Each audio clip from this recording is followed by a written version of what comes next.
A escada é uma construção que serve para fazer um deslocamento vertical. Nem sempre é assim, mas tem um jeito de facilitar tudo isso. Elevador? Não.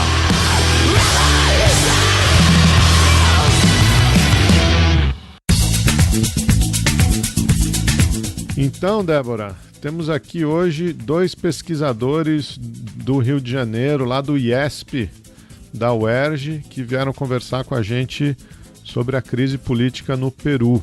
É um prazer receber aqui o Raul Nunes, doutorando em Sociologia no IESP. O Raul é membro do Núcleo de Estudos de Teoria Social e América Latina, o NETSAL, e lá no NETSAL ele tem monitorado as manifestações no Peru para o Observatório de Movimentos Sociais da América Latina. Tudo bem, Raul? Como é que você está? Tudo certo, estou ótimo. Estou acompanhando o desenrolar dessa crise no Peru, da mais nova crise, né? Da mais nova crise. Prazer ter você aqui com a gente. E para fazer companhia aí pro Raul, a gente trouxe também o Leandro Volpert dos Santos. O Leandro é doutorando em Ciência Política lá no IESP e é membro do Observatório Político Sul-Americano, o OPSA. O Leandro também é membro do NEAP, o Núcleo de Estudos de Agendas e Atores de Política Externa.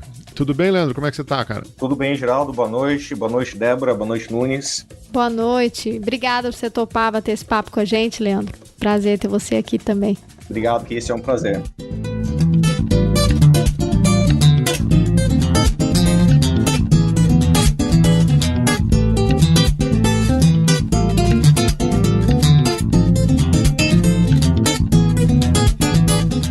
Bom, o Leandro, você estava contando aqui pra gente um pouquinho antes de começar o programa que você tem monitorado o Peru pelo Observatório desde 2017, é isso? Isso, desde 2017, que foi o ano que eu entrei no doutorado lá no IESP, né? E aí a gente tem o OPSA, né, o grupo de pesquisa onde eu faço acompanhamento, a gente acompanha todos os países da América do Sul, né, a realidade política doméstica e de política externa de todos os países.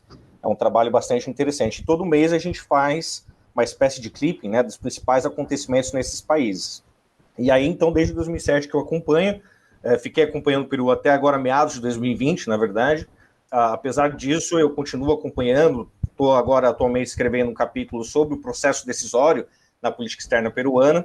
Tive a oportunidade de fazer entrevistas com os professores de lá, está sendo um trabalho bastante bacana. E agora apareceu mais um pepino, né, na realidade política do Peru, com mais um impeachment presidencial. Para quem não sabe, já é o 3º presidente nesse mandato, né? Nos últimos 3 anos. Agora, com a saída agora na segunda-feira da renúncia do interino Manuel Merino, já foram 3 a deixar o cargo, não é isso? Se você pegar desde 2016, que foi o ano em que se elegeu Pedro Pablo Kuczynski, que seria a gestão que deveria estar acontecendo até agora, né? Seria até 2021, são 4 presidentes. São Pedro Pablo Kuczynski, o Martim Vizcarra, o Manuel Merino e agora o novo interino, que é o Sagasti, né? O Francisco Sagasti. Então, quer dizer, em uma gestão de 5 anos, a gente tem 4 presidentes. Lembra até um pouco o que aconteceu com a Argentina lá nos anos 2001, né? Mas aí dos últimos 3 anos foram 3, não é isso? Na verdade, na última semana foram 3 presidentes. Gente, explica aí essa loucura. Bom, eu vou começar então mais ou menos qual que é a estrutura institucional do Peru. O Peru, assim como o Brasil, é uma república presidencialista, mas ele tem algumas peculiaridades que o diferenciam no Brasil, né? Então, por exemplo, uma das mais evidentes é justamente o legislativo, né? O legislativo lá, a partir de 1993, da Constituição de 1993, que, diga-se de passagem, foi justamente uma Constituição criada após o alto golpe do Fujimori.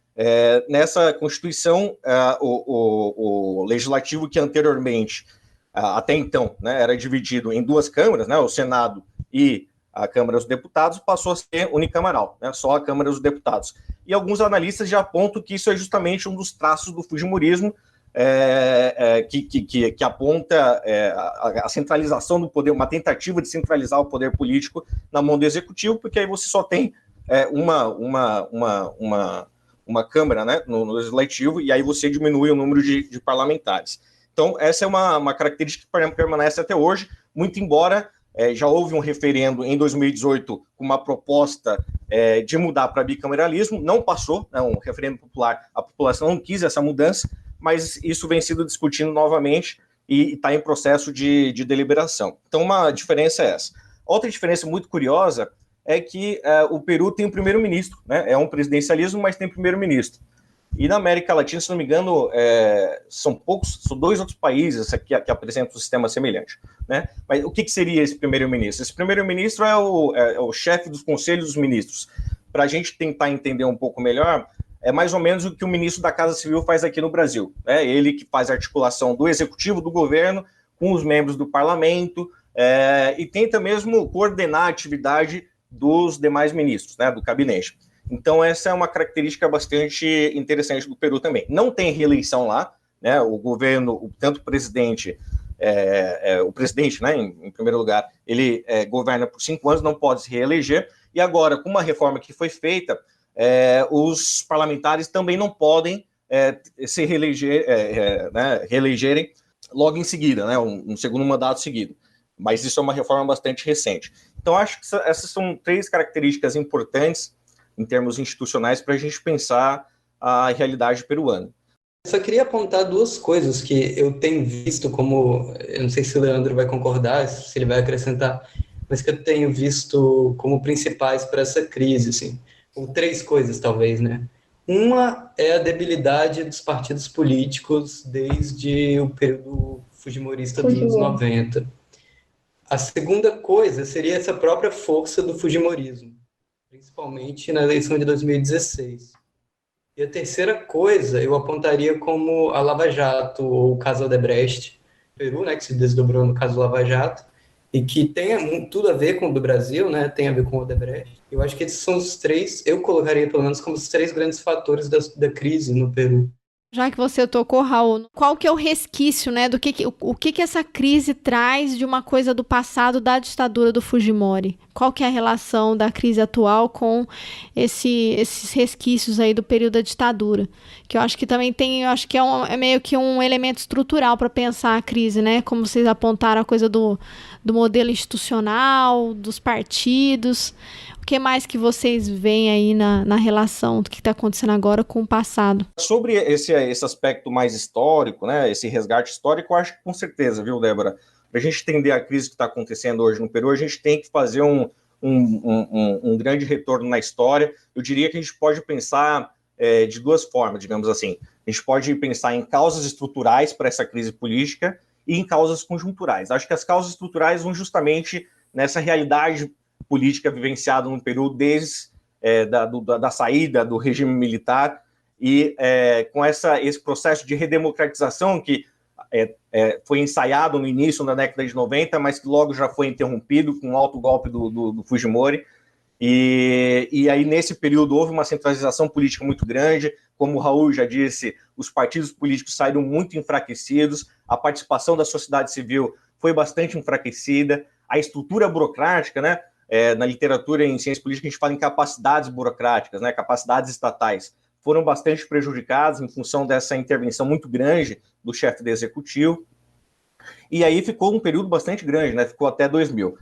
A partir de 2000, se tem uma grande transição no Peru, se tem todo um esforço, né, entre vários segmentos da sociedade civil, atores políticos, para tentar descentralizar esse poder que foi concentrado durante todo esse período.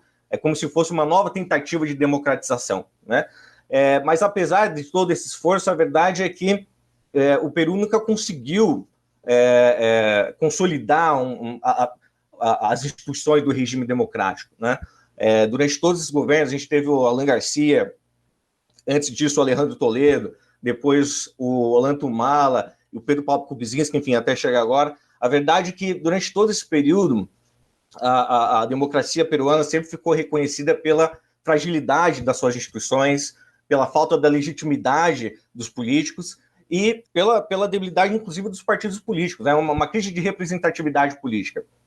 Para vocês terem uma ideia, é muito curioso, né? Se vocês forem pegar, por exemplo, o ano em que o Alan Garcia governou, no ano seguinte, os partidos que que tinham se destacado naquele período do Alan Garcia perderam bastante espaço, né? E aí isso mesmo acontece nos outros governos. Então, no Ollanta Humala, que ele era do Partido Nacionalista, no ano seguinte, depois que ele governou, depois que acabou o governo dele, esse partido ficou esquecido. Então, isso é muita evidência da fragilidade institucional dos partidos, né? O próprio Vizcarra, ele era do partido do Kuczynski, né, que é o PPK, e nessa crise política entre o executivo e o legislativo, ele acabou brigando até com o próprio partido e saiu do partido. Então, até a deposição dele, o Kuczynski não tinha partido nenhum, né? E isso, em grande medida, dificultou que ele conseguisse articular uma coalizão entre os partidos para conseguir se sustentar no poder. Então, quer dizer, é bastante conhecido, o próprio Raul disse isso, né? É bastante conhecido entre os analistas, né? O Steven Levitsky, que escreveu em coautoria o livro da crise da democracia, ele também é um analista da realidade peruana, e lá desde 2010 ele já acusava essa fragilidade das instituições políticas peruanas, né? O Martin Tanaka, que também é peruano lá, também estuda isso. Então, com certeza, isso está tudo relacionado com a crise atual. Leandro, eu acho interessante, talvez para ilustrar, se a gente fosse tentar trazer para o caso brasileiro, seria como se o PSDB ou o PT, agora, na última legislação, nas últimas eleições que tiveram, não conseguissem eleger ninguém para a Câmara, assim, ou para o Senado, enfim, porque essa última legislatura, a gente vê o Partido Aprista, por exemplo, exatamente, que é o partido do Alan Garcia, ele simplesmente não tem nenhum representante. E enfim, um partido que já esteve no poder com Alan Garcia 2 vezes, né? Quer dizer, agora, acho que 2006 ou 2011, não foi... Foi 2006 e antes disso, lá na década de... Isso, de 80, né? Isso, no meio dos anos 80. E aí ele simplesmente não consegue eleger ninguém para o Congresso, né? Então, acho que isso explicita essa fragilidade dos partidos, que, enfim, no Brasil, se a gente for pensar, é impensável, assim, que os grandes partidos não consigam nenhum assento na Câmara ou no Senado. Deixa eu tentar organizar um pouco aqui. Vocês mencionaram algumas vezes o Fujimori e o autogolpe do Fujimori, né? A gente está falando aí do período em que o Fujimori foi presidente de 90 a 2000. Na verdade, ele promoveu um autogolpe, né, em 1992. E aí ele dissolveu o Congresso e aí depois fez uma Constituição em 1993, mudando bastante a estrutura institucional no Peru, né? E aí conseguiu depois a reeleição, através de uma reforma, conseguiu que fosse permitida uma reeleição, conseguiu essa reeleição, mas aí envolvendo, em virtude de várias acusações de corrupção, Montesinos, enfim, ele acabou tendo que renunciar em 2000. Fugiu para o Japão, né? Era sobre isso um pouco que eu queria falar, porque eu acho que isso estrutura a política peruana. O Fujimori, nos anos 90, foi um presidente neoliberal, autoritário, e aí a gente fica tentando entender por que ele é tão popular, por que a filha dele se lança na política e quase se elege presidente, por que eles elegeram a maioria do Congresso. E eu acho que, enfim, eu estava ouvindo o Café da Manhã, um podcast da Folha, e falaram de que ele era um líder populista, que ele era um líder patriarcal. Eu acho que isso não explica, assim, o que explica é que, além disso, dele ser um líder carismático, talvez, era também que ele conseguiu conter a hiperinflação dos anos 80, né, que é uma característica da América Latina, a gente tem hiperinflação nos anos 80, e nos anos 90 ele consegue conter isso, ou seja, provoca uma mudança real na vida econômica das pessoas, e, ao mesmo tempo, ele combate as guerrilhas de esquerda, que é uma coisa muito importante também para a gente entender a política peruana. Nos anos 90, os partidos comunistas peruanos ainda apostavam na tática de guerrilha, por exemplo, o Sendero Luminoso, que é bastante conhecido. E o Fujimori foi esse cara responsável por praticamente erradicar. Não erradicou porque eles continuam de alguma maneira, mas, enfim, foi bastante forte contra as guerrilhas e de esquerda. E isso é importante porque explica a popularidade dele, porque explica por que a esquerda tem dificuldades de se dizer de esquerda, de se colocar como de esquerda, e sempre tem que fazer muitas concessões.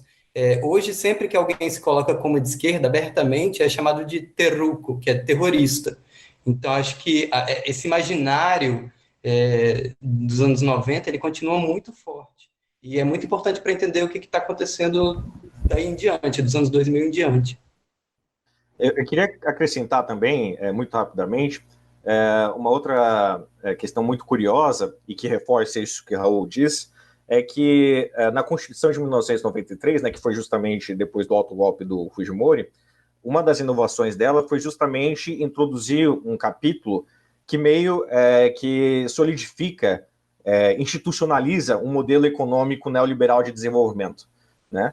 E aí, isso está lá na Constituição, né? Está delimitado lá na Constituição, um modelo aberto para o livre comércio, incentivo aos investimentos estrangeiros.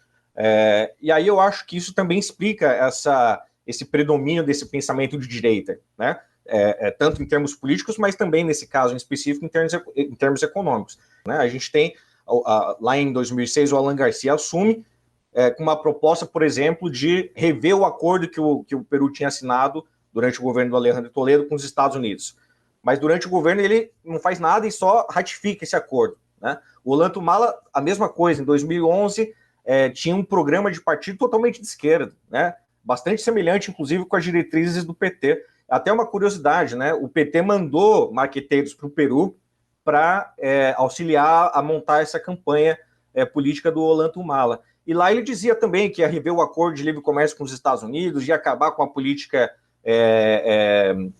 de bilateralismo nas relações comerciais, ia promover a integração regional, e na verdade ele manteve o mesmo modelo de desenvolvimento econômico neoliberal, baseado no livre comércio, no investimento, e até uma curiosidade, né, em 2015, ainda no governo dele, ele oficializou a candidatura do Peru para entrar na OCDE, né, que é considerado o clube dos países ricos na política internacional. Então, quer dizer, a gente percebe, né, esse consenso de direita, digamos assim, no Peru, desde esse período do Fujimori.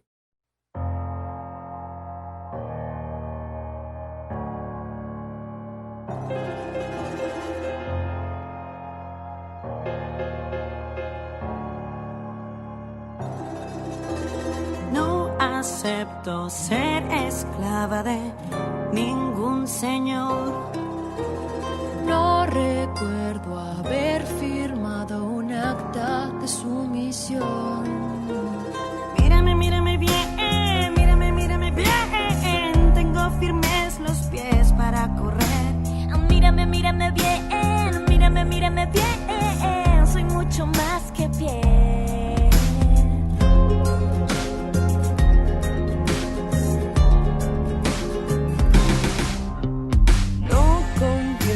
Tá, então o Fujimori dá um autogolpe, fecha o Congresso em 92, promulga uma nova Constituição, fica no governo até 2000.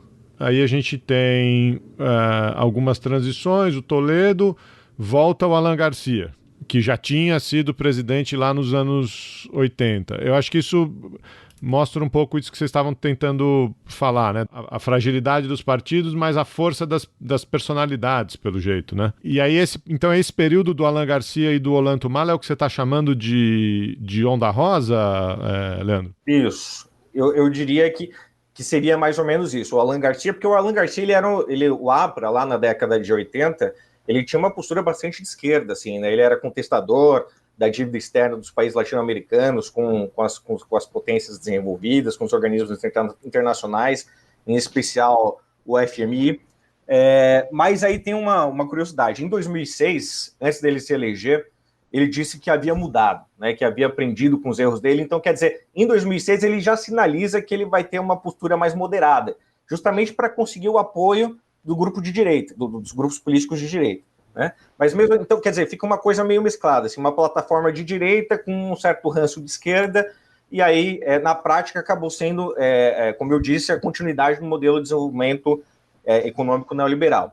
O Ollanta Humala, não, acho que se a gente fosse pensar assim, né, o período em que realmente a onda rosa chegou, sem sombra de dúvidas, no Peru, eu diria que foi com o Ollanta Humala, porque ele tinha um programa de governo, né, se vocês forem ver lá, ele tinha um programa de governo bastante de esquerda, assim, né, com traços bastante fortes de esquerda, com aquela ideia de integração regional, ajudar a promover a Unasul, entre outras instituições, em detrimento, sempre colocando, né, em oposição aos Estados Unidos. Né? Então, acho que o Ollanta Humala seria mesmo a consolidação da onda rosa dentro do Peru.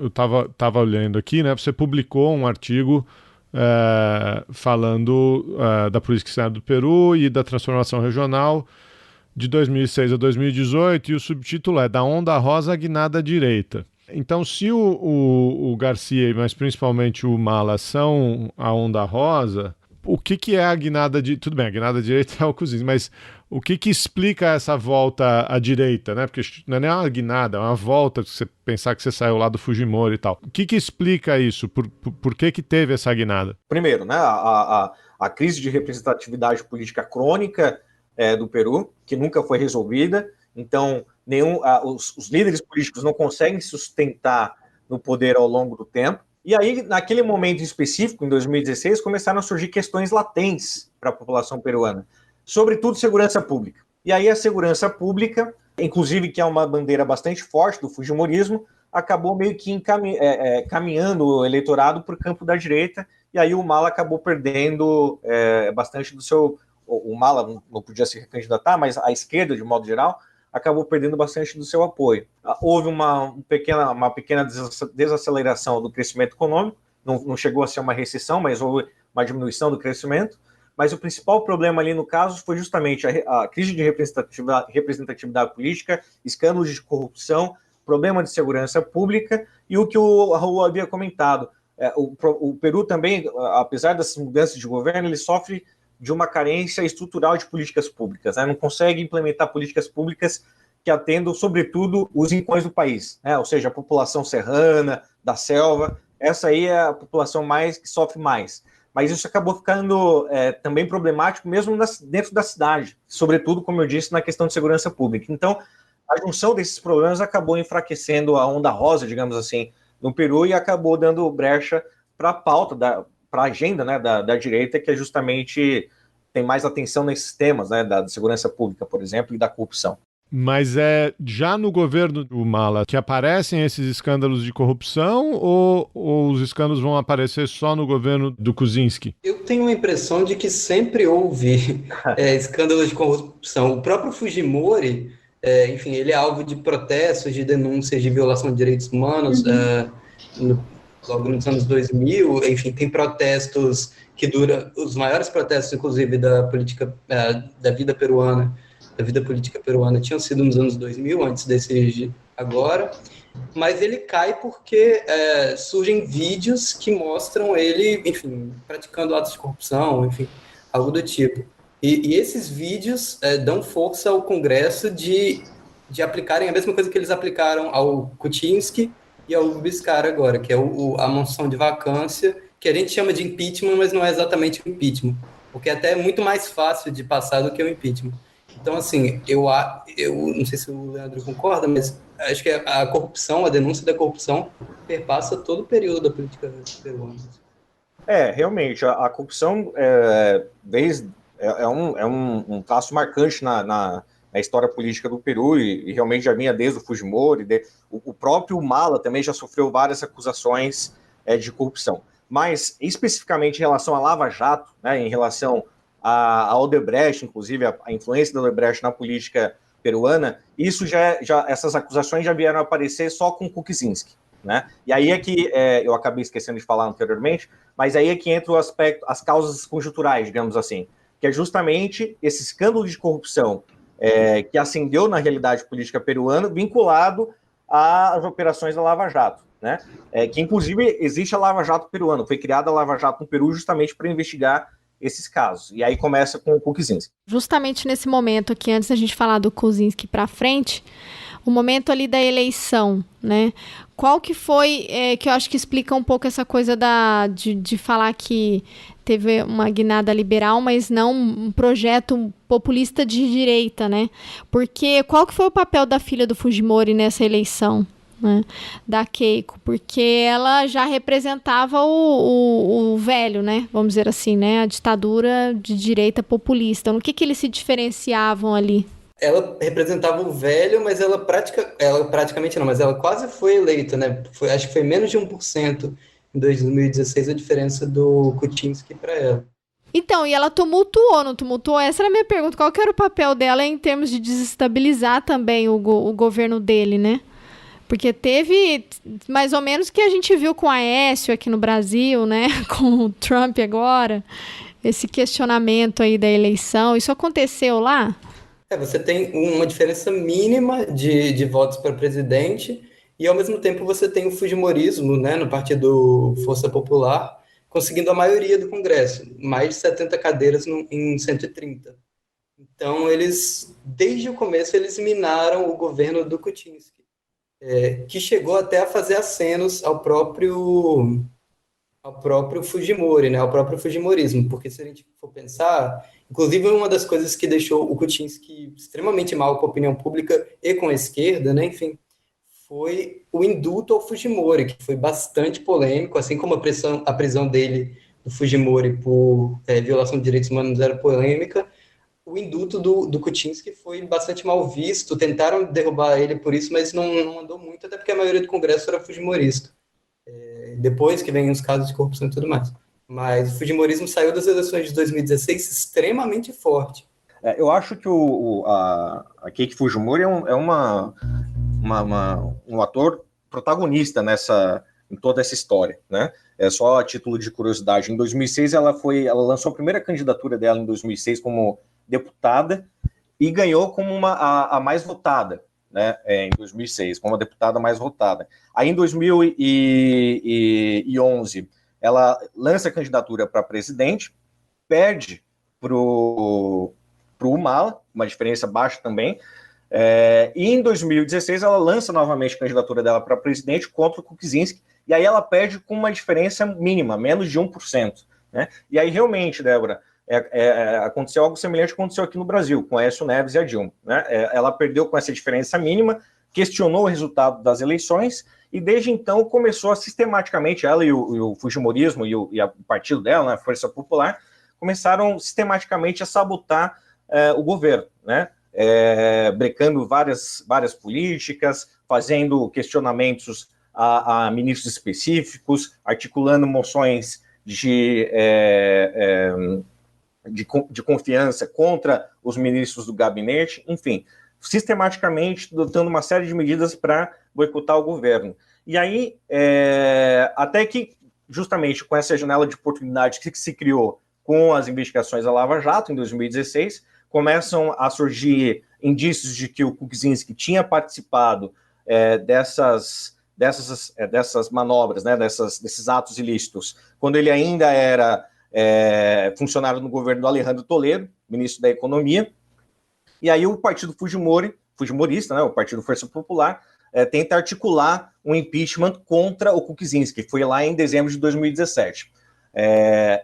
Como o próprio Raul disse, o impeachment acabou, essa tentativa de impeachment, né, de vacância, acabou não dando certo, porque o Kuczynski conseguiu comprar o apoio de parte dos parlamentares da Força Popular, que era uma ala liderada pelo irmão da Keiko, que é o Kenji Fujimori. E aí, essa ala de 10 parlamentares, se não me engano, 10 ou 11 parlamentares, votaram contra, em cima da hora, eles votaram contra, mudaram a posição, né, votaram contra a deposição do Kuczynski, aí ele conseguiu se salvar no primeiro momento. Mas logo em seguida, no ano, né, em janeiro e em fevereiro do ano seguinte, que foi em 2018, novas evidências surgiram, e aí, pior, para complicar ainda mais, porque o Peru é essa história de divulgação de vídeos, né, os vídeos meio clandestinos aparecem do nada, lembra um pouco até House of Cards, né, para quem assiste a série. E aí, em janeiro e em fevereiro, surgiram uns vídeos mostrando uma negociação entre aliados do presidente Kuczynski com o Kenji Fujimori, justamente nessa barganha para comprar votos contra o impeachment em troca do indulto do Fujimori pai. Né? E aí isso juntou com as acusações da Lava Jato, né, com as investigações da Lava Jato, o Kuczynski não conseguiu ter a mínima sustentação política e aí surgiu um novo pedido de impeachment liderado pela Keiko Fujimori, e o Kuczynski acabou, para não se desgastar ainda mais, estava sem aliado algum, acabou decidindo renunciar. E aí assume justamente o Vizcarra, né? Na ocasião ele era embaixador do Peru no Canadá, veio para o Peru para assumir a presidência, ele era o primeiro vice-presidente, e inclusive, só um parênteses, aqui é uma outra parte também que o Peru se diferencia de outros países, né? Eles têm 2 vice-presidentes, é muito curioso isso. Então, o primeiro vice-presidente, no caso, era o Vizcarra e tinha o segundo vice-presidente, que era a Horus, né? Mercedes Horus. Então, ela era a segunda vice-presidente. Aí o Vizcarra assumiu, mas essa disputa entre o executivo e o legislativo permaneceu. O Vizcarra assumiu com uma proposta justamente de combater a corrupção, anunciou uma série de reformas, né, políticas e até mesmo constitucionais, convocou um referendo popular, que eu havia me referido anteriormente, para ouvir a opinião da população sobre grandes quatro reformas constitucionais. A primeira era sobre o retorno da bicameralidade, né, ou seja, duas casas dentro do legislativo, que foi a única reforma que o povo não aprovou. As outras três eram o fim do financiamento privado das campanhas, o outro ponto era o fim da reeleição imediata dos parlamentares, né?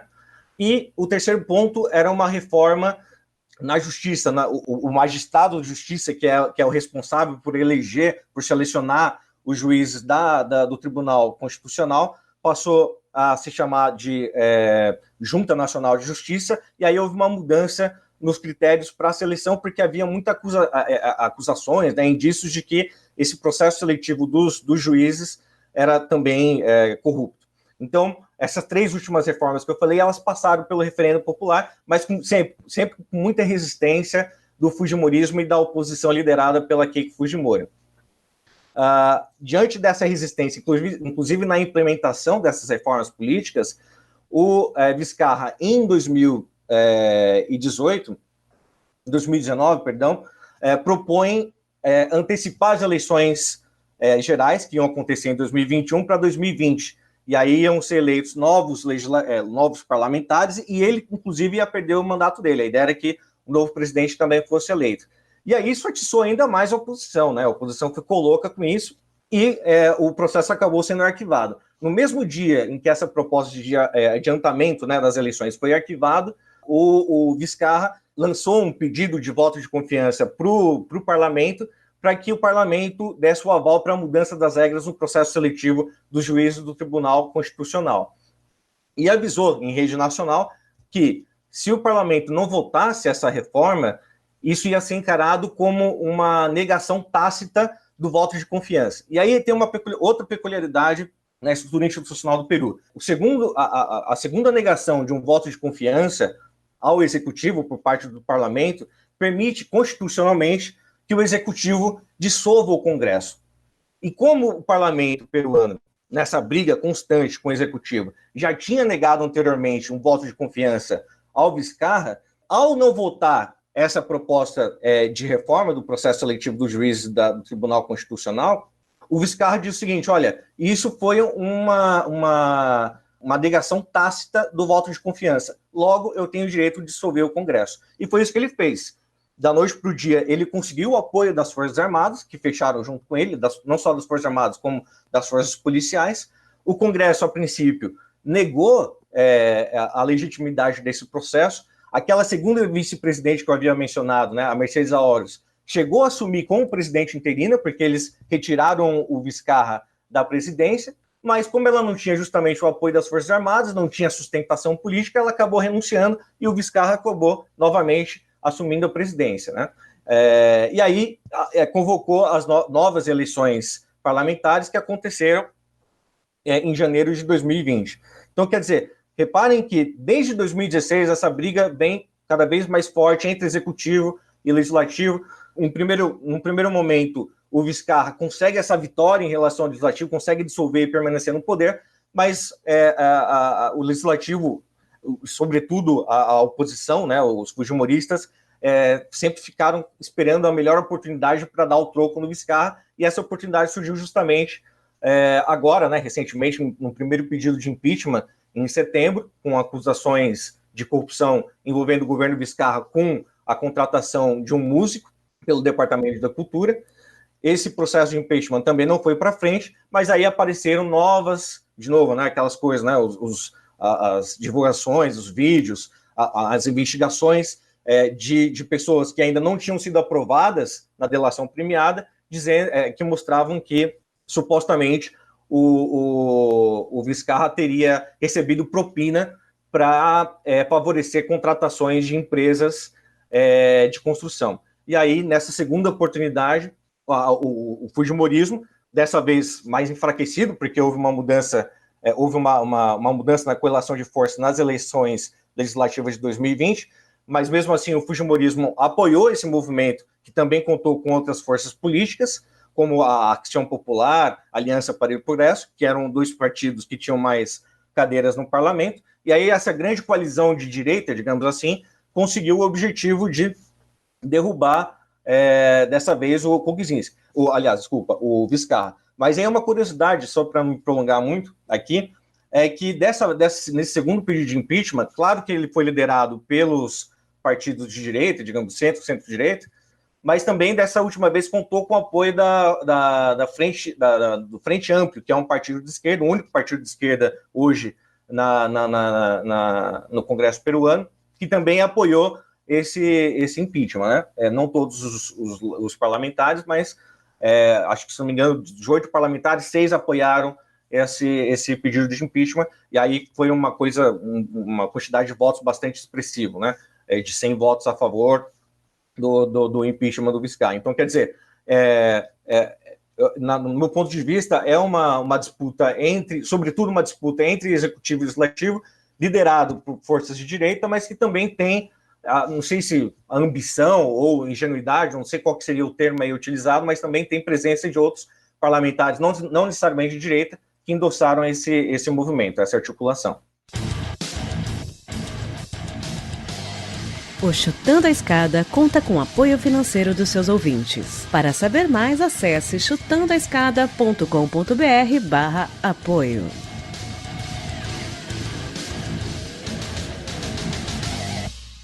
Parece que essa direita peruana ela é boa de dar troco, né? Porque você comentou aqui que o Kuczynski conseguiu se safar da primeira vez, mas da segunda vez não conseguiu, né? Apareceu uma outra denúncia, uma outra coisa. O Vizcarra parece que foi a mesma coisa, né? Confrontou o parlamento, dissolveu o parlamento, se safou da primeira vez, mas dali a pouco, dali quase mais um ano, também sofreu um impeachment. Então, parece que é isso, né? Golpe contra golpe, os caras ficam dando troco. Agora, o que eu queria entender, e aí acho que, sim, Raul também, eu acho que tem uma pergunta mais para você que tem acompanhado aí os movimentos sociais. Alguém mencionou a Argentina, né? Na virada ali de 2001 para 2002, a Argentina teve 3 presidentes em seguida e tal. E sobretudo, aquele era um momento de uma crise econômica muito aguda na Argentina, né? Onde a liderança política praticamente não tinha sustentação. Eu acho que, enfim, deu para entender que a gente tem um movimento na direita peruana fujimorista, enfim, não sei qual que é o termo, que é muito solidificado. Mas e o resto dos movimentos sociais, o resto da sustentação social no Peru, enfim, quem que está indo para a rua, porque às vezes a gente fica só nessa do partido, do líder, não sei o quê, parece que essas coisas acontecem a despeito da sociedade, né? O que está acontecendo na vida do peruano comum no meio dessa bagunça toda? A gente no NetSal, inclusive é interessante você mencionar isso, porque a gente no NetSal começou a acompanhar as mobilizações nos países, exatamente porque a gente via a mídia descrevendo, quando falava da América Latina, né, quando falava dos países da América Latina e da pandemia na América Latina, falava dos líderes, das decisões, mas falava muito pouco das mobilizações sociais, do que a sociedade pensava, né? E foi aí que a gente começou a acompanhar, e eu comecei a acompanhar o Peru. Meu contato anterior com o Peru tinha sido só a viagem que eu fiz para lá em dezembro, para o Congresso e tal, que foi, inclusive, no meio dessas eleições suplementares da campanha, né, na verdade. E já muito marcado esse clima lavajatista lá, também muito forte. Mas quando eu comecei a olhar para o Peru, eu achava muito estranho em comparação com os meus amigos que analisavam a Argentina, ou mesmo Brasil, Colômbia, Bolívia, principalmente, como o Peru me parecia uma sociedade pouco mobilizada. Você tinha mobilizações, mas muito específicas, pautas mais específicas. Por exemplo, as trabalhadoras de limpeza de Lima nunca saíram das ruas, inclusive durante a pandemia. Indígenas protestavam, mas até esses protestos contra o golpe, eu gosto de chamar de golpe parlamentar, eu não tinha visto nenhuma grande mobilização social e nenhuma grande mobilização social nacional, né? Assim, a gente teve locais e tudo mais. E o que eu acho bastante interessante dessas mobilizações é que nós tivemos o impedimento do Vizcarra, e é importante lembrar que o Leandro falou algumas vezes, né, que os presidentes costumam ser muito impopulares depois dos anos 2000, mas o Vizcarra, ainda que ele não tenha sido eleito presidente, que tenha assumido depois da vacância, ele era bastante popular, ele chegou a ter mais de 80% de aprovação popular, nunca acho que ficou menos do que 50%, e mesmo assim, quando você vê as pessoas indo para a rua, não eram exatamente um volta Vizcarra, eram contra o golpe parlamentar do Merino, era fora Merino, que se vai em todos, ou fora todos, contra o Congresso corrupto. Então, eu acho interessante que o que marca essa mobilização popular tem muita ação dos partidos de esquerda, de várias matizes, mas tem uma coisa muito forte cidadã, assim, até eu fiquei tentando comparar com o Chile, mas talvez a melhor comparação talvez seja com o próprio Brasil em 2013, assim, eu sei que é perigoso falar isso, mas teve uma coisa muito, não sei se espontânea, mas não tinha organizações, mas as organizações não foram os principais para a convocação dos protestos. As redes sociais foram muito importantes e tinha esse sentimento vindo de muito tempo, mas intensificado com a Lava Jato, de que os políticos todos estavam contra a sociedade. Quer dizer, você tem um Congresso que derruba o segundo presidente e agora, dessa vez, no meio de uma pandemia. Já estava difícil para o Peru está numa situação péssima da pandemia, mesmo o Vizcarra sendo um bom gestor, assim, um gestor razoável, mas está ruim tanto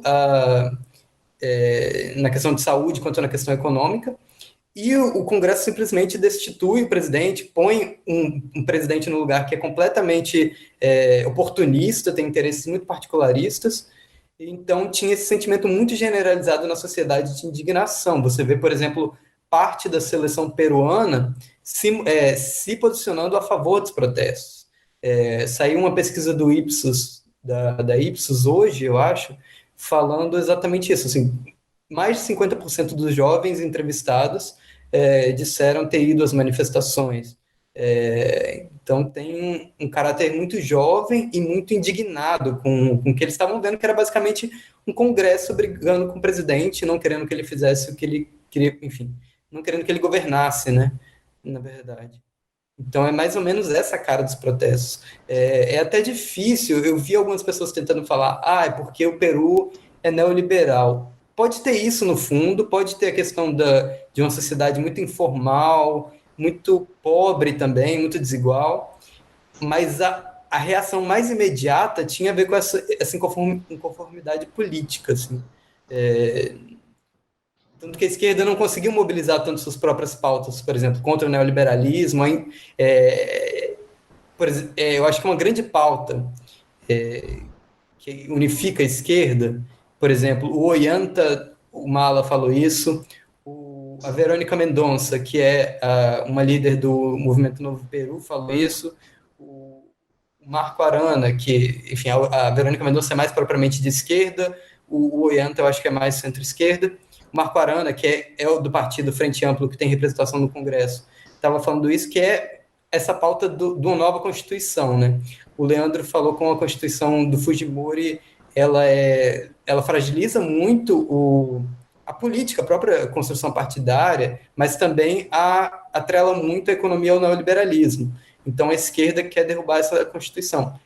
Mas você não vê esse apelo tão grande nas ruas. Assim, é realmente um sentimento muito distinto daqueles que estão ali naquele momento. Existe algum tipo de saudosismo por parte da população com relação aos tempos do Fujimori? Porque Não sei se é possível fazer alguns paralelos com a situação brasileira, mas eu queria entender um pouco melhor como foi essa transição democrática ali no Peru, porque o Fujimori foi preso, mas foi uma questão bem específica, né? Se teve se existe ali na sociedade, né, uma rejeição aos tempos do Fujimori, como tem, por exemplo, na Argentina ou não, né? Porque o fato do partido Fujimori ainda ter tanto peso no legislativo, eu acho que pode ser um indicativo. Eu queria saber, assim, a opinião de vocês, o que vocês observam nisso, assim, do ponto de vista da sociedade, se existe essa saudade aí, como dos tempos da ditadura. Olha, eu acho que essa é uma das grandes disputas políticas no Peru atualmente, ou era até a Lava Jato, né? Porque a força que o Fujimorismo conseguiu em 2016, acho que ela é muito representativa disso, assim, de uma ideia de que o Fujimori, ou o Fujimorismo, é quem realmente se preocupa com as pessoas, com os pobres naquele país. Eu acho que esse sentimento ainda é forte e um sentimento também bastante conservador, né? O Fujimorismo é esse casamento entre neoliberalismo, autoritarismo e conservadorismo, e que é muito popular, né? Que é uma coisa que a gente vai ver no Brasil, talvez, com o Bolsonaro agora. Então tem essa saudade do Fujimori, de quem representa o Fujimori, tanto que é a filha dele, né? Mas, e uma saudade também do combate à esquerda, né? Então, a gente quase teve uma presidenta de esquerda, bastante de esquerda, que é a Rócio Santisteban. Ela quase assumiu a presidência na madrugada, na verdade, no domingo, pós-protestos, mas o Fujimorismo atuou muito para que a sociedade ficasse contra ela, produzindo, inclusive, notícias falsas, falando que o Soros estava financiando o governo. Então, até uma coisa que a gente tem visto bastante no Brasil.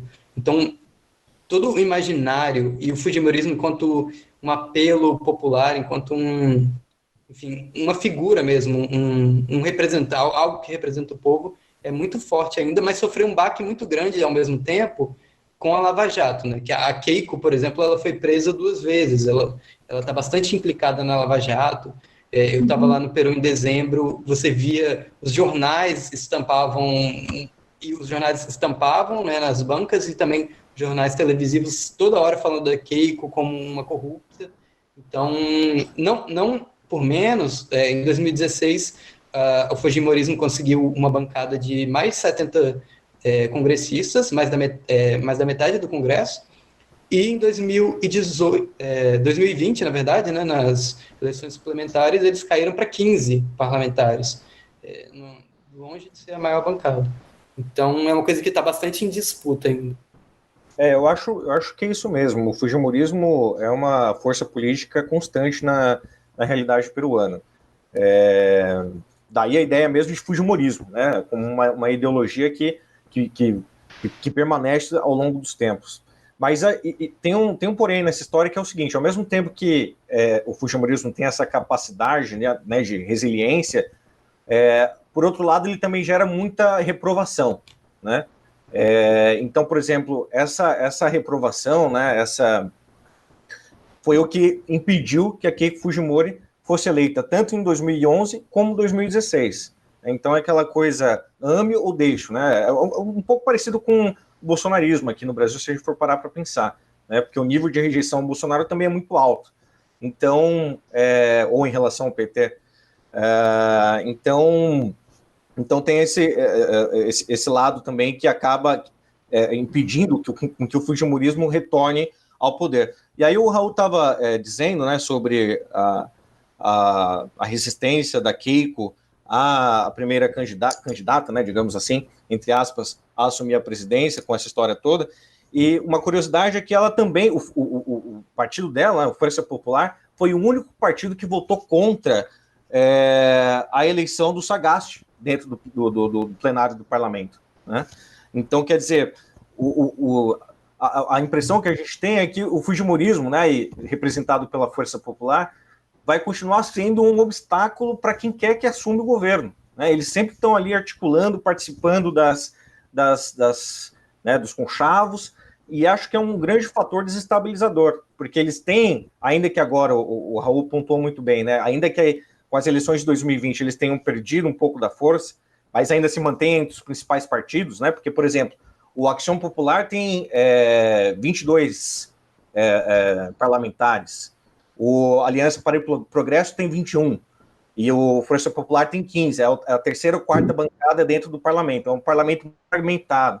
Mas mesmo assim, o Força Popular tem ainda bastante poder, tanto dentro do parlamento, quanto em parte da sociedade, que tem esse saudosismo do Fujimori, porque ele conseguiu fazer com que o país retomasse o crescimento econômico, promoveu a segurança pública, entre aspas, né, combateu as guerrilhas de esquerda. Então, quer dizer, o fujimorismo vai continuar sendo, do meu ponto de vista, um obstáculo, né, para a estabilidade política do Peru. E aí, só uma outra curiosidade também. A Keiko, apesar de estar presa em casa, né, prisão domiciliar, ela já lançou a candidatura dela como pré-candidata, né, digamos assim, para as eleições de 2021 que vão acontecer, para as eleições gerais, né, tanto para presidente quanto para os parlamentares. Então, quer dizer, ela continua ativa na vida política, apesar de tudo isso que aconteceu, né? Ela foi presa, está sendo investigada com casos de corrupção envolvendo a Odebrecht, mas continua ali no jogo.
Eu achei curioso, Leandro, que você estava falando.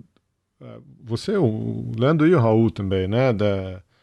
Dessa maneira como o fujimorismo é essa ameaça, né? Aos presidentes, a outras lideranças, essa disputa permanente entre o executivo e o legislativo. Mas do mesmo jeito que a direita não deixa governar, o fujimorismo não deixa governar, ele também não governa, né? Porque não é um pouco o que aconteceu com o Merino agora?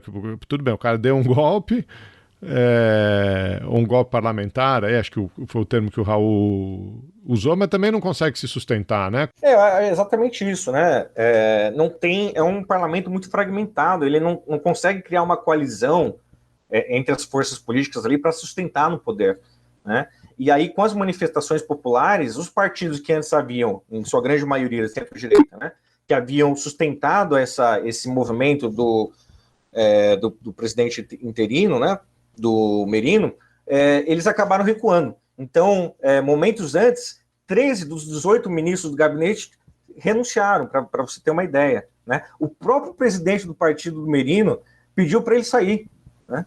Então, quer dizer, é a instabilidade política, é a fragmentação política. Eu acho que uma das grandes causas dessa instabilidade política no Peru, em primeiro lugar, é a fragilidade dos partidos políticos, que não conseguem ter uma certa constância, né, nos programas de governo dele, não conseguem construir alianças, né? E, por outro lado, essa crise de representatividade do ponto de vista da sociedade, né, que não acredita mais na democracia peruana. Há uma descrença muito grande, e por isso que o Vizcarra teve popularidade grande, apesar de não ser eleito diretamente, porque ele encampou essa luta contra a corrupção, né, conseguiu se associar a essa imagem no imaginário popular, E aí, o Merino, que tinha sido eleito super recentemente, né, nas eleições de 2020, com um apoio apenas de 6 mil votantes, acabou encarnando a visão da velha política que a sociedade peruana está cansada de enfrentar, né? Então, eu acho que a grande estabilidade é justamente essa fragilidade das instituições políticas peruanas, com destaque para os partidos fracos, e, por outro lado, essa crise de legitimidade, de representatividade do ponto de vista da sociedade. Eu acho interessante também a gente ver qual foi o processo de se eleger os dois presidentes, né? Enfim, eleger pelo Congresso, né? O Congresso elegendo dois presidentes da República. Primeiro o Merino e depois agora o Sagasti. Porque o Merino foi o grande articulador do que eu chamo de golpe parlamentar, e por isso também eu chamo de golpe parlamentar, porque teve um articulador, ele, na tentativa de vacância anterior, ele entrou em contato com as Forças Armadas para tentar garantir o apoio, se formou uma coalizão golpista, assim, para governar, enfim, e aí o que o Merino pensou foi, bem, a gente tira o Vizcarra, fica até as eleições seguintes, faz o que a gente quiser, consegue nossos recursos, e ele foi colocando só gente dessa coalizão golpista, bastante de direita, no poder. E ele achou que isso seria tudo bem, que a polícia reprimiria protestos que tivessem, e o que a gente tem com os protestos, e a grande guinada, na verdade, é porque, em geral, a polícia peruana é bastante violenta, bastante agressiva, e foi isso que a gente viu nos protestos. Inclusive, o que causou a mudança geral na opinião pública, que aí tornou a permanência do Merino sustentável, foi a morte de 2 jovens. Então, e aí a própria mídia também comprou essa coisa de que não dava mais para o Merino continuar no poder. E aí eu acho bastante interessante que a discussão que se seguiu no Congresso foi, bem, a gente não pode ter um vazio de poder, tudo bem, a gente vai pressionar para que ele saia, mas alguém precisa assumir o poder, porque, enfim, as eleições vão ser só em abril de 2021. E começou uma discussão bastante interessante, bastante pressionada pelas ruas, de que quem deveria assumir o poder é quem não participou da coalizão golpista, ou seja, quem não votou pela vacância do Vizcarra, e que era muito pouca gente. Como o Leandro falou, foram 105 votos pela vacância de 130. Todos os partidos, exceto o Partido Morado, que inclusive assumiu o poder agora, tinham pelo menos algum parlamentar votando pela vacância, inclusive o Frente Amplio, que era de esquerda. Então foi uma negociação bastante difícil ali, porque tinha basicamente 25 parlamentares para escolher, para assumir a presidência, para assumir a mesa diretora, a presidência do Congresso.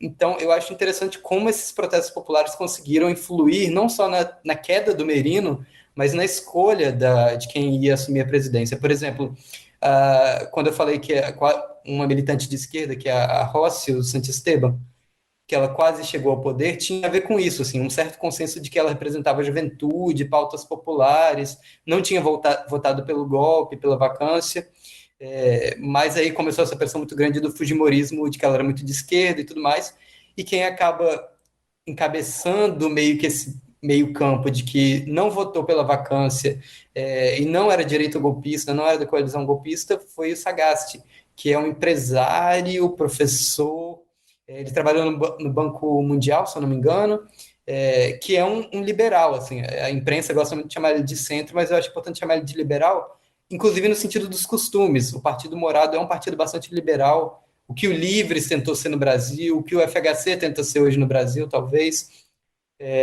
Então a gente tem uma coalizão que governa hoje, que eu acho bastante interessante, que não é essa coalizão de direita que deu o golpe, mas uma coalizão liberal e esquerda, assim, com os liberais com mais poder.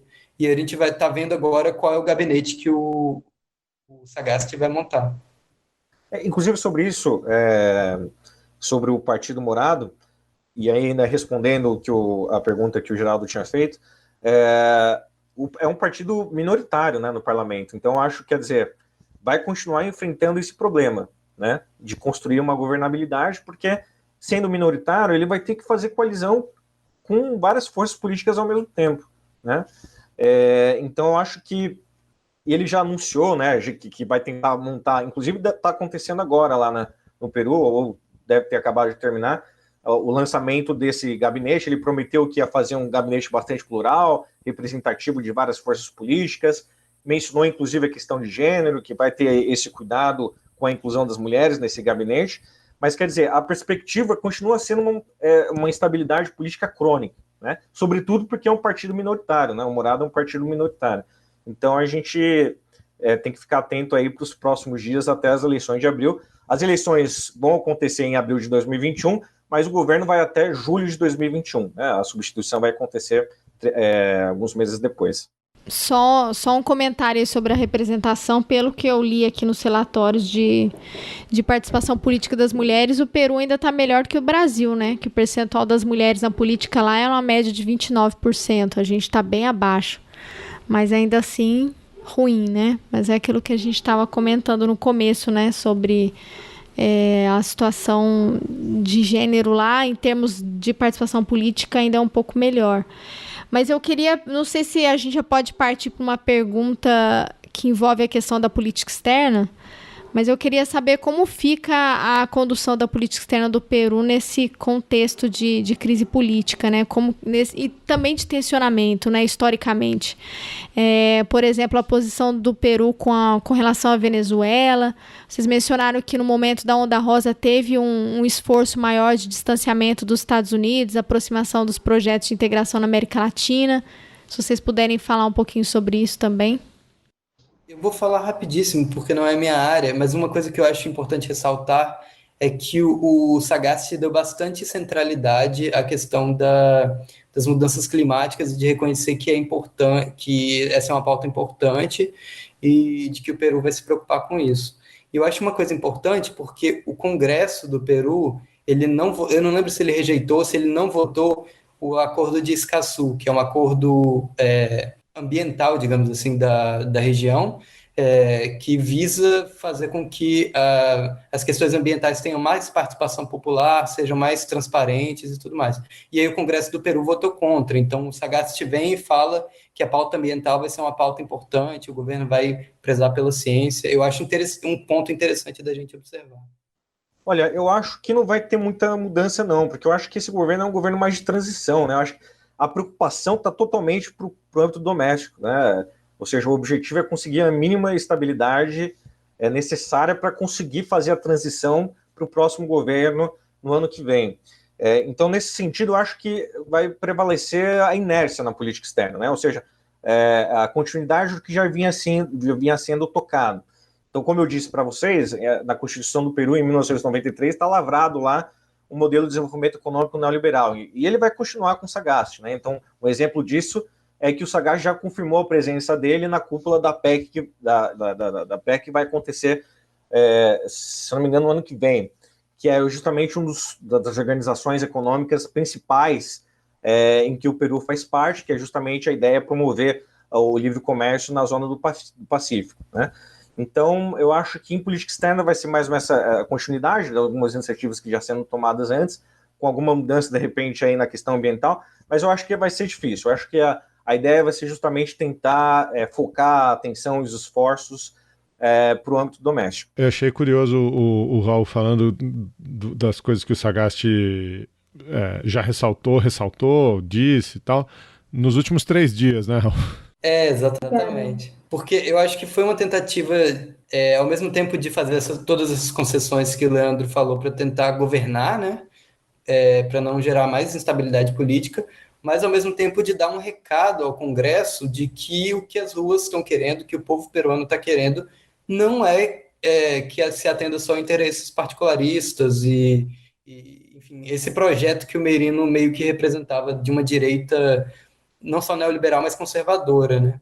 Então, eu acho isso interessante, assim, porque, enfim, o Sagasti não é nada de esquerda, ele é um liberal na economia, inclusive, mas ele dá uma sinalização de que ele vai ouvir as ruas, porque essa pesquisa da Ipsos, que eu comentei em outro momento, 90% das pessoas foram contra a moção de vacância, e 90% das pessoas também rejeitam o Congresso. Então, pensando que a gente vai ter eleições gerais no ano que vem, pode ser uma forma de o próprio Sagasti tentar não deixar esse Congresso tão conservador ditar a pauta e mostrar que eles podem acabar se queimando com a população que está querendo outra coisa, né? Toda vez que eu ouço esse discurso de vão todos embora, ou desacreditamos na política, cansamos do Congresso, cansamos dos partidos, eu sempre fico muito assustado, né? Porque historicamente isso deu espaço para tragédias enormes, né? Mas vocês acham que ele termina o mandato, não? Eu apostaria que sim, porque eu não sei, o Congresso teria que ser muito louco para derrubar mais um presidente há tão pouco tempo das eleições. Teria que ser uma aposta muito alta num golpe de fato, assim, de inclusive cancelar as eleições. Eu acho que teria que ser uma aposta ainda mais alta do que foi a do Merino. Eu acho que sim também, até pela questão internacional, como a Débora havia mencionado ali, né? Porque essa história toda acabou pegando mal para o Peru lá fora, né? Tanto no âmbito das Nações Unidas, a Organização dos Estados Americanos, até mesmo a sociedade civil internacional, digamos assim, com as ONGs de direitos humanos, pegou muito mal essa história toda, e eu acho, então, que, quer dizer, não dá mais para correr novos riscos, sabe? De ruptura institucional, enfim. Então, acho que, tanto no âmbito doméstico, com a pressão popular, né, mas também em função da repercussão internacional que gerou todo esse imbróglio, eu acho que vão ser criadas condições mínimas para que haja essa transição para um novo governo em 2021.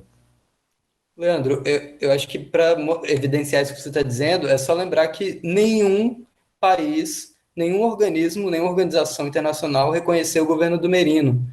A OEA ficou com bastante pé atrás, o próprio Equador, enfim, não teve nenhum país que tenha reconhecido o Merino, e a OEA agora já reconheceu o governo do Sagasti, por exemplo. Então, acho o que eles falaram na ocasião era justamente isso, era de que, olha, a gente espera que o governo interino, no caso do Merino, consiga fazer a transição para as eleições acontecerem normalmente em 2021, mas não era um reconhecimento taxativo, olha, a gente reconhece o presidente Merino, né? Era só assim, pelo amor de Deus, faça chegar a transição logo, né? Leve o país para a transição democrática sem ruptura institucional. E além disso, tinha na OEA e outros atores, não só essa coisa de que chegasse logo, enfim, de que mantivesse as eleições de 2021, mas pedindo que o Tribunal Constitucional do Peru se manifestasse sobre o que aconteceu. Então, o nome do Merino nunca foi citado nos documentos, nas declarações dos atores internacionais, enfim, dos países, dos estadistas, reconhecia que teve uma mudança de governo, mas não tinha o nome do Merino e ficava com esse pé atrás de esperar o Tribunal Constitucional se pronunciar. Exatamente, e sobretudo em relação aos direitos humanos, né? Um discurso bastante ventilado lá fora, né, no internacional, era justamente a preocupação com a repressão policial, sobretudo depois das mortes, né, dos 2 jovens. Então, quer dizer, a repercussão internacional em relação ao governo interino do Merino foi sempre muito, muito ruim e preocupante. O argumento, né, o argumento também, né, da queda do Vizcarra foi muito esquisito, né? Tipo, incapacidade moral permanente, né? Foi, sei lá, enfim. Essa é uma questão muito interessante, porque... E é outro problema da Constituição peruana de 1993. Eu fui parar para dar uma pesquisada, né, na Constituição peruana desse ano, e só aparece esse termo incapacidade moral uma vez só. A não ser que eu esteja vendo a versão errada, que sempre pode acontecer, mas pela versão que eu vi, só aparece uma vez só a incapacidade moral, que é justamente quando está se falando da vacância do presidente. E não há uma definição do que é essa incapacidade moral. Ela aparece assim, incapacidade moral e física, mas não define o que é incapacidade moral. Então esse realmente é um problema muito grande, porque dá margem para várias interpretações, né? E assim, vários analistas peruanos também chegaram à mesma conclusão. Olha, a gente precisa discutir isso. Tanto é que um dos argumentos utilizados pelo Vizcarra para se defender foi justamente esse. Olha, o que é incapacidade moral? E aí ele pediu para o Tribunal Constitucional para que definisse, afinal de contas, o que é incapacidade moral. E depois de definido esse conceito, a gente poderia pensar se cabe ou não para o Vizcarra. Né? E aí ele colocava uma série de dúvidas. Poxa, essa acusação de impeachment está sendo baseada em depoimentos de pessoas que ainda estavam pleiteando uma negociação de delação premiada, ou seja, nem havia sido ainda fechado o acordo, porque justamente essas informações surgiram meio que clandestinamente. Né? Então, quer dizer, não haviam sido apuradas ainda. Então, todo o processo foi meio nebuloso, né? E ainda mais justamente em cima desse conceito de incapacidade moral. Tanto é que, e aí só para uma curiosidade também, o Vizcarra pediu para que o Tribunal Constitucional se pronunciasse, era para ter se pronunciado hoje, acabou sendo prorrogado para amanhã, mas a expectativa é que o tribunal esclareça perfeitamente o que significa incapacidade moral. Uhum. Qual que é a legitimidade disso, né? Bom, já vi esse filme, né? A gente já viu esse filme, né? De criar um argumento. Eu acho que o mais perigoso é porque é um instrumento muito fácil de ser mobilizado, enfim, até porque o Congresso é unicameral, você só precisa de 2 votações não sei se a maioria é simples, mas, enfim, você pode destituir um presidente em uma semana, muito facilmente, se você votar a abertura dessa moção de vacância e se você votar depois a própria moção de vacância. Não tem muito mais para onde ir, como a gente tem pelo menos a Câmara, e depois tem o Senado, e tem o próprio STF meio que coordenando o processo do impeachment no Brasil. No Peru, não. Essa coisa da incapacidade moral permanente, ela é muito rápida, muito nebulosa, como o Leandro falou, e tem gente que diz, inclusive, que é mais fácil você derrubar o presidente do Peru do que várias outras autoridades, assim, inclusive presidentes de outros poderes. Veja bem, o próprio processo de impeachment, né, foi super rápido. Coisa de 8 dias, em 10 de novembro, se não me engano, foi votada a admissão do pedido de vacância. Foi aprovado. No dia 18, já foi a votação do impeachment, do mérito do pedido de impeachment. Então, quer dizer, né, aqui no Brasil a gente levou ainda um tempo, não que isso tenha influenciado o resultado final, mas a gente teve um tempo aqui no Brasil na ocasião do impeachment da Dilma, né, um tempo bastante considerável. E no Peru não, foi questão de uma semana, digamos assim, para definir o destino de uma nação. Então é um processo bastante bizarro mesmo, né? E uma das propostas também que está sendo discutida no Tribunal Constitucional é justamente ampliar a quantidade de votos necessários para o impeachment, porque agora, pelo que está na Constituição, são necessários 87 votos, né? E aí a ideia é jogar para 104 votos, né? Ou seja, dificultar um pouco esse processo de impeachment, porque é algo realmente muito fácil de ser feito. Tanto é que foi tentado várias vezes, né? As 2 acusações de impeachment, para o pedido de impeachment do Kuczynski foi de impunidade moral. E também, para o Vizcarra, as 2 acusações de pedido de impeachment, né, aquela primeira em setembro, envolvendo o músico que eu havia contado anteriormente, e essa agora, também foi incapacidade moral. Então, quer dizer, é um instrumento muito manipulado, né, acaba sendo utilizado como arma política para interesses particulares e facciosos das forças políticas. Me lembra muito o processo do golpe do Lugo no Paraguai, né? Que também correu com uma rapidez impressionante. Né?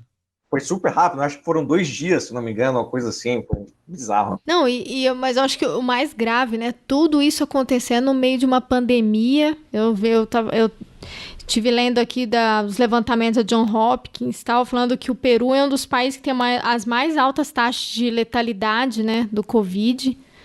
E então as pessoas saem às ruas, eu acho que tem um peso assim, muito importante, porque no meio de uma pandemia, você arriscar e ir para as ruas para manifestar, eu acho que, enfim, mostra muito o tamanho do problema que está acontecendo lá, né? De fato. Agora, e isso pesou também, na verdade, no fato das pessoas se indignarem, né? Assim, o Congresso se atrever a destituir um presidente que estava lidando mais ou menos bem. Ele tinha uma ministra da Economia que é uma pessoa bastante, enfim, capaz, bastante honesta e que estava tentando fazer essa recuperação econômica ao mesmo tempo que controlar a pandemia. Ainda que o Peru esteja mesmo numa situação muito ruim, o Vizcarra e o governo dele enfim, se preocupava com as questões de saúde, de recuperação econômica. Mas, ao mesmo tempo, só para não perder, a gente tem que lembrar que 70% da população peruana já estava na informalidade antes da pandemia. Então, eu comecei a acompanhar o Peru lá em março, abril. Eu via na televisão cenas de muitas pessoas nas ruas, ambulantes, andando, sendo reprimidos pela polícia. Então, parte do porquê o Peru está onde ele está é porque nunca conseguiu, de fato, fazer com que as pessoas fossem beneficiadas pelos auxílios. Muita gente lá é desbancarizada, não tem conta no banco. Muita gente está na informalidade, como eu disse. Então, era meio que tentar, não maquiar, mas resolver de uma forma muito imediata uma situação que é histórica no Peru e que tem muito a ver com essa Constituição neoliberal, né? Porque faz o país crescer ininterruptamente, crescimento sustentado, mas ao mesmo tempo não combate a desigualdade no mesmo nível. Então, eu acho que essas duas coisas pesaram, tanto a informalidade e isso de fazer as pessoas terem que ir para as ruas, trabalhar, ganhar seu sustento, e ao mesmo tempo a indignação de o Congresso destituir o presidente que estava tentando lidar com a pandemia. Eu queria falar um tema rapidíssimo, sabe? Porque talvez tentar pensar o futuro, onde vai dar, né? Porque os protestos tiveram sucesso no sentido de derrubar o governo do Merino, mas, como eu disse, também era um protesto muito destituinte. Você, Geraldo, falou que é uma coisa que você fica com medo quando você vê, né? Esse fora todos. E, de fato, é uma coisa preocupante. Mas, ao mesmo tempo, a gente tem que entender que a política peruana, principalmente os congressistas, não tiveram a favor da população mesmo, sabe? Principalmente de 2016 para cá. Então, dá para entender. Mas uma coisa que eu mencionei anteriormente, que eu acho que a gente deveria acompanhar, é exatamente como algumas forças políticas vão se comportar. Por exemplo, o Partido Morado, se ele conseguir liderar bem e de forma estável o fim desse mandato, né, até o ano que vem, eu acho que ele pode se cacifar para as eleições presidenciais de uma forma, com a centralidade que ele talvez não tivesse. Ao mesmo tempo, pode ser que a população queira alguém que não estivesse no Congresso. A esquerda congressista do Frente Amplo, ela provavelmente vai sair muito queimada desse processo, porque votou a favor da vacância em sua maioria, mas, ao mesmo tempo, a presidência do Congresso agora é da Frente Ampla, que ajudou nessa negociação do governo de estabilidade. E o Frente Amplo, que votou pela vacância, votou falando fora todos por uma nova Constituição. A Verônica Mendonça, que está fora do Congresso, é de esquerda também, ela tem falado por uma nova Constituição. O Ollanta, que é centro-esquerda, ele se propõe como presidenciável, a Verônica também, ele também tem falado numa nova Constituição. Eu não sei, não me parece que tenha um clamor popular muito grande, a mídia bate muito nessa ideia contra essa ideia de uma nova Constituição, mas a esquerda, várias esquerdas têm se juntado nessa pauta. Eu não sei se por exemplo, hoje teve protestos pequenos, muito pequenos, mas pedindo uma nova Constituição, principalmente organizados pela esquerda. Eu acho muito interessante a gente pensar se eles vão conseguir mobilizar isso para a discussão das eleições do ano que vem. Eu vou mais ou menos na linha do Raul, né? Tentar pensar futuramente, né? Qual é a perspectiva que a gente tem. E eu realmente também fico muito preocupado, viu, Geraldo? Porque esse contexto político ele é bastante propício para coisas assim horríveis, né? Para a ascensão de figuras populistas, né? De direita, já que o Peru já é bastante, a política peruana, né, já é bastante dominada, digamos assim, pelas forças de direita, então acho que isso abre margem para forças políticas ainda mais de extrema direita, né? E um outro adicional preocupante aí é a presença das Forças Armadas, né, o retorno das Forças Armadas para a política peruana. Lá desde o Vizcarra, quando o Vizcarra conseguiu dissolver o Congresso, ele recorreu às Forças Armadas. Né? O Congresso não conseguiu afastar o Vizcarra e retomar o poder, digamos assim, na figura da vice-presidente, da então vice-presidente, porque o Vizcarra, no dia seguinte da dissolução do Congresso, apareceu ao lado das Forças Armadas discutindo uma mesa de reunião. Né? E aí, 2 anos depois, 1 ano depois, com a tentativa de impeachment do Vizcarra, a primeira tentativa de impeachment em setembro, a primeira coisa que o Merino, que já naquela época o Merino já estava articulando impeachment, né? A primeira coisa que o Merino fez, então, na ocasião, presidente do Congresso, antes de avançar esse processo de impeachment, foi justamente consultar os militares, né? Meio que para sentir, olha, avisar, né? Olha, a gente está fazendo algo aqui que é constitucional. Alguns até disseram que ele estava, na verdade, buscando o apoio dos militares, né? E aí, na segunda vez, na segunda tentativa de pedido de impeachment, ele também entrou em contato com os militares. Então, quer dizer, parece que os militares realmente são aquele poder moderador, né? E isso é super preocupante, porque a qualquer momento desses, os militares, de repente, podem se sentir no direito de intervir na política e acabar de vez, né, com essas instituições políticas frágeis do Peru. Então, eu acho que o cenário futuro é bastante preocupante, né? Porque abre espaço para essas forças de extrema-direita, e, ao mesmo tempo, para a penetração cada vez maior das Forças Armadas. Então, tomara que isso não aconteça, né? Mas é uma questão para a gente ficar de olho aí nos próximos meses e anos. Ô, Raul, você acha que esse movimento da Constituinte no Chile pode ter rescaldo no Peru? Pois é, eu acho que ele faz com que, enfim, os movimentos no Chile fizeram com que a esquerda peruana se animasse com a pauta da nova Constituição. E os argumentos são muito parecidos, na verdade. Tanto eliminar a Constituição do Fujimori, que no caso do Chile era a Constituição do Pinochet, quanto eliminar uma Constituição que prende a sociedade ou o Estado ao neoliberalismo, que é o argumento também do movimento do movimento chileno. Então, eu acho que tem tudo a ver, tem um espelhamento bem forte, e principalmente o sucesso que foi o processo os movimentos sociais que levaram, os protestos sociais que levaram a essa Constituinte, que vai ser feita de forma bastante democrática, bastante paritária, né? Enfim, eu acho que tem tudo a ver. Agora, eu não sei, de fato, até que ponto eles conseguem emplacar. Me parece que a esquerda peruana tenta emplacar essa ideia em algumas eleições, mas não tem muita aderência.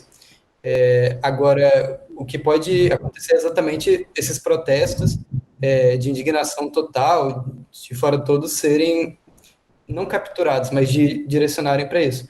Tem uma expressão que eu acho bastante interessante, que surgiu, que é a geração do bicentenário, né? Porque o Peru vai completar 200 anos de independência no ano que vem.